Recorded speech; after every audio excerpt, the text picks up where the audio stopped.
नमस्कार साथियों। तो आज है 16 जून 2026। दोस्तों, जैसे कि कल रात से लग रहा था, क्योंकि आज निफ्टी 50 की वीकली एक्सपायरी था, तो थोड़ा सा मार्केट वॉलेटाइल भी था। बट शुरू से लेकर क्लोजिंग तक मार्केट पॉजिटिव में था और पॉजिटिव में क्लोजिंग गया। सिर्फ एक अफसोस आज मार्केट में रह गया, वो है 24,000 को मल्टीपल टाइम हिट करने के बावजूद भी इसको क्रॉस नहीं कर पाया। पर ठीक है, बहुत जल्दी क्रॉस कर जाएगा, डोंट वरी। 24,000 के ठीक नीचे 23,989 पॉइंट पे आज निफ्टी 50 क्लोजिंग दिया, सिर्फ 0.57% गेनिंग के साथ। और आई होप कि आज आपके पोर्टफोलियो भी बहुत अच्छे से रिकवर किया है, क्योंकि करना चाहिए, क्योंकि मिड कैप, स्मॉल कैप, बहुत सारे पीएसयू शेयर्स में जो अभी तक थोड़ा बहुत चुपचाप था, उसमें भी एक अच्छा रिकवरी हुआ है। बहुत सारे शेयर मैं देख रहा था 10% 15% कर कभी रिकवर किया। ठीक है।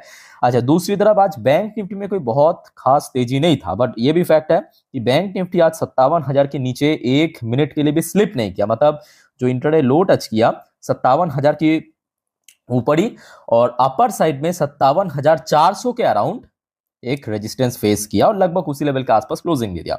बाकी सेक्टर भी मैं कहूंगा बहुत अच्छा था। इतने दिनों से तो आईटी सेक्टर में गिरावट हो रहा था, आज आईटी स्टॉक्स में सडनली बहुत अच्छा रिकवरी हमें देखने को मिला। जैसे कि आईटी सेक्टर आज लगभग 1.78% रिकवर किया। बाकी सेक्टर भी हो सकता है कि बहुत ज्यादा ना हो, बट रिकवर किया, जैसे कि Nifty next 50, bank Nifty, mid cap 100, आपके Nifty 500, Nifty 100, Nifty mid cap 50, infra, energy, FMCG, MNC, pharma, PSU bank आज थोड़ा वीक था, बट प्राइवेट बैंक सही था।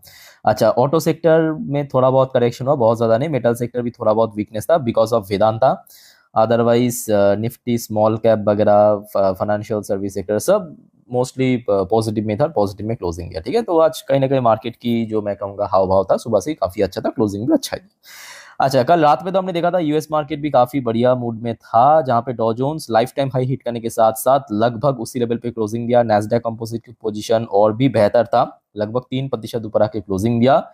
इवन आज सुबह से डॉ जोन्स की जो फ्यूचर, उसका भी पोजीशन काफी बढ़िया चल रहा था, जैसे कि यहाँ पे आप देख सकते हो, अभी भी पॉजिटिव में, थोड़ा ऊपर नीच कर रहा है, बट मोस्टली टाइम पॉजिटिव में ही है। इवन नैस्डैक की जो फ्यूचर्स है, उसका भी मूवमेंट सुबह थोड़ा सा नेगेटिव खुला था, बट अभी लगभग पॉजिटिव में चल रहा है। ठीक है।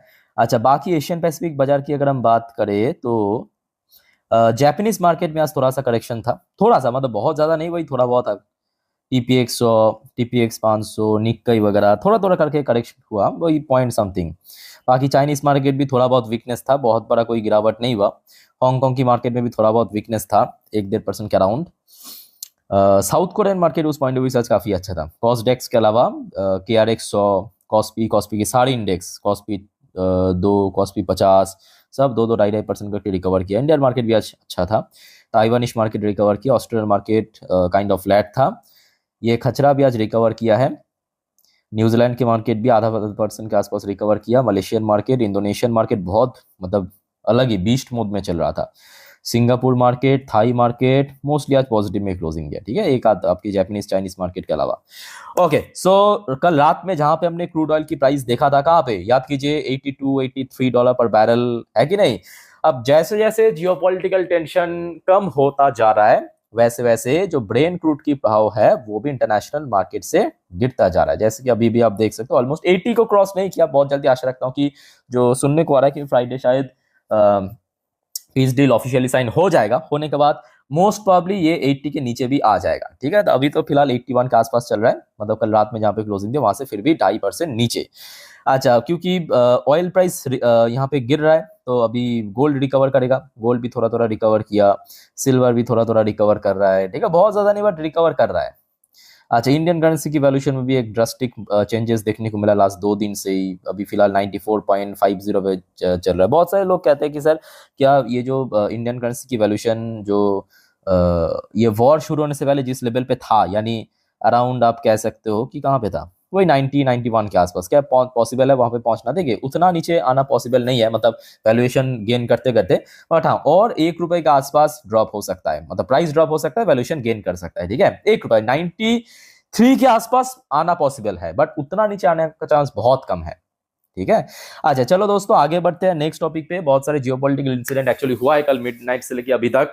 चलिए एक एक करके आपको मैं एक्सप्लेन करता हूँ। सबसे पहले चलिए देखते हैं कि यहाँ पे मनी कंट्रोल वालों ने कौन कौन से ऐसे की फैक्टर को मेंशन किया, जिस वजह से आज मार्केट रिकवर किया है। फटाफट फॉर्मली देखेंगे, उसके बाद हम मेन पॉइंट पे चलेंगे।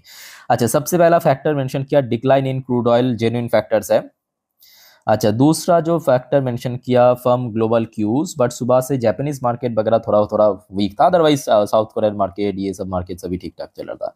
एफआईएस बाइंग बहुत इंपॉर्टेंट पॉइंट है, जैसे जैसे जियोपॉलिटिकल टेंशन घटेगा, जैसे कि कल भी हमने देखा था 200 करोड़ के आसपास खरीदा है, आशा रखता हूं कि आज भी खरीदेगा। लेट्स सी, रिपोर्ट आने पे मैं आपको रात में दे दूंगा अपडेट। ईजिंग जियोपॉलिटिकल कंसर्न, इसको पहला पॉइंट में होना चाहिए। रूपी राइस, डिक्लाइन इन विक्स मतलब वॉलेटाइल इंडेक्स। चलो ठीक है, आज मोस्टली जेन्युइन पॉइंट ही मेंशन किया, ठीक है।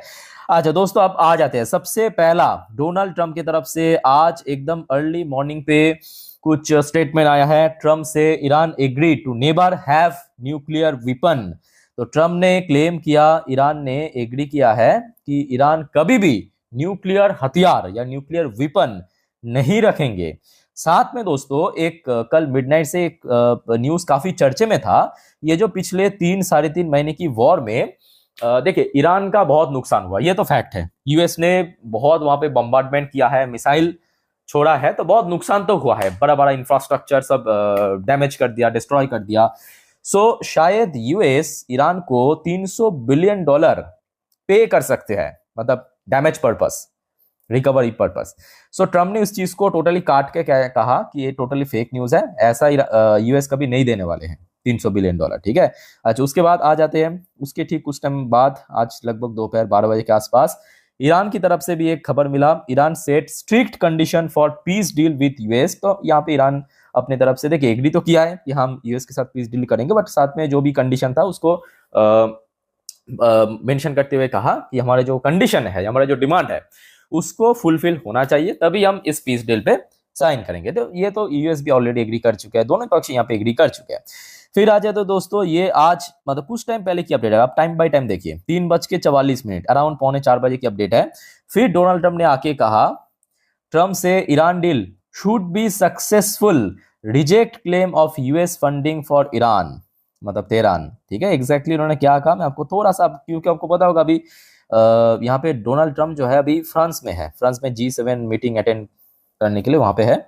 So US president Donald Trump express confidence that the recently announced agreement with Iran would hold, saying the deal should be successful and suggesting that negotiations on a planned second phase would be actual easier। ये कौन सी negotiation की बात करा? ये आपके nuclear programme को लेकर, जो 60 दिन तक, ये डील साइन होने के बाद 60 दिन तक नेगोशिएशन होगा, उस चीज की बात का, ठीक है।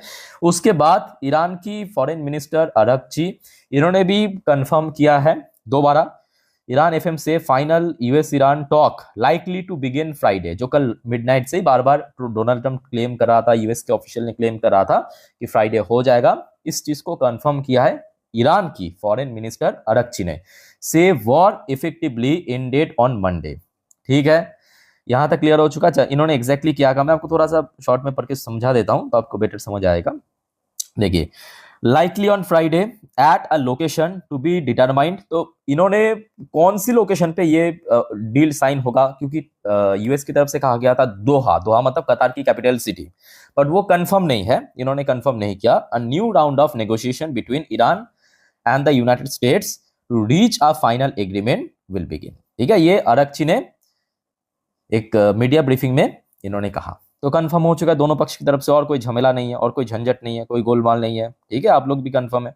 अच्छा, उसके बाद आ जाते हैं दोस्तों इस वॉर की जो नेक्स्ट फेज में जब ये नेगोशिएशन होगा, यूएस की तरफ से, यूएस की जो वाइस प्रेसिडेंट यानी जेडी वेंस, और ईरान की तरफ से जो ईरान की स्पोकन पर्सन गलीबाफ, ये दोनों प्रेजेंट रहेंगे, साथ में कुछ डेलीगेशंस भी रहेंगे to formalize US Iran war agreement, तो ये एग्रीमेंट पे साइन करने के लिए, ठीक है। अब ये एग्रीमेंट के बारे में और अगर आगे कुछ जानकारी मिल गया तो जरूर दोस्तों मैं आपको इन्फॉर्म कर दूंगा, बट कुल मिला के मैं कहूंगा माहौल अभी काफी अच्छा है, मतलब जितना खराब स्थिति पे पहुंच गया था लास्ट वीक पे, उससे तो काफी बेटर हो चुका। अब देखते हैं कि आगे कब तक ये सीज फायर या ये जो पीस चल रहा है ये स्टे करे, आशा रखता हूँ कि ये सच में स्टे कर जाए, और इस बारे में अगर कुछ भी जानकारी मिला फर्दर मैं आपको दे दूंगा, ठीक है। सिर्फ आप मुझे फॉलो करते जाइए, चैनल को सब्सक्राइब किया। और दोस्तों इसके बाद बहुत सारे और भी मैं मार्केट से रिलेटेड या जियो political update related video upload करूंगा, सो एक भी अपडेट देखना मत भूलना,